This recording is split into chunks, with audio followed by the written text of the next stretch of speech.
In the business forecasting, we look at the latest forecast and the variances to the targets that we're aiming to get to and the actions that we need to take to get back on course if we are off due to those changes in the marketplace.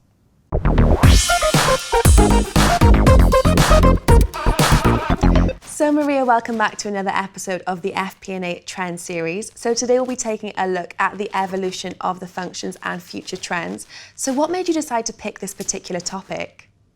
We are constantly reminded in the press about the fast pace of change in the marketplace, making it a very unpredictable place to operate in and very much driven by technology, digital and globalization.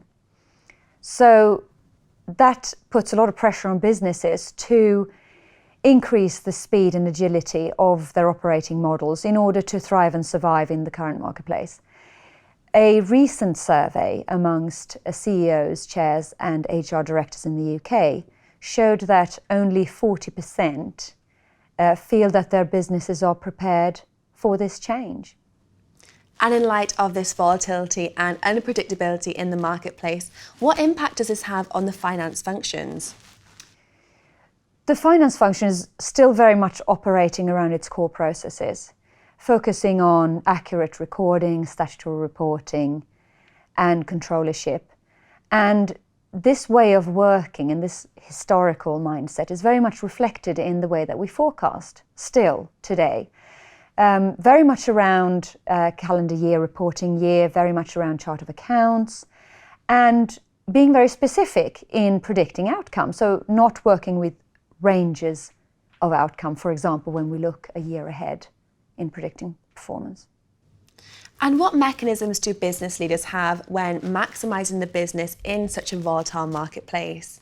So business forecasting is very much an agile process.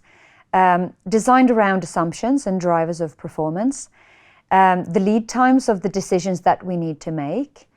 And this is where we need to look at the cycles of our business, the activities that drive cost and various ranges of outcomes that are possible under those assumptions and drivers. So what are the basic principles of a good business forecasting process? A good business forecasting process, run to its full potential, operates in an environment of trust, openness and transparency, so very much in an empowered and adaptive organization. It is also detached from the reward system and the behaviors that creates. So what you're looking at is a reward system that promotes team behaviors. It is also focusing on expectations. So bringing that back to a practical example, we spend a lot of our time analysing variances between actual outcome and the plan that we did some time ago. In the business forecasting, we look at the latest forecast and the variances to the targets that we're aiming to get to and the actions that we need to take to get back on course if we are off due to those changes in the marketplace. And can you talk us through some of the main barriers that are faced when implementing a good business forecast? The focus shifts from forecast accuracy to forecast reliability. So we're looking at forecast expectation. We're looking at an unbiased set of numbers. So no behavior weaved into those numbers. They are open and honest and transparent. You're also looking at one set of numbers, so alignment across the company.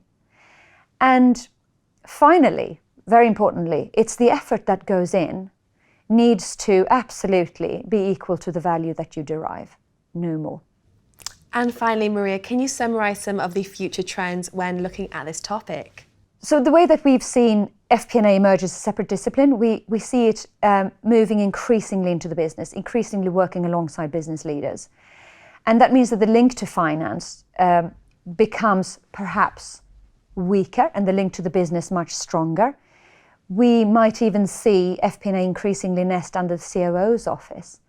And the impact on the skills that are developed under the Fp&a discipline, much more focusing on forecast principles and techniques, softer skills becoming more important, so communication, the ability to articulate business performance in financial terms, and relationship building. And as a final consequence then, or result of these trends, you'd see FP&a qualifications emerge. There's already one in existence under the AFP in the USA, and also governance bodies for FP&a. Fantastic. Well, Maria, thank you so much for taking the time to come in and speak with us today. Thank you. Well, that's all from myself and Maria, but if you did like this interview, then please do like and comment on Dukascopy.tv.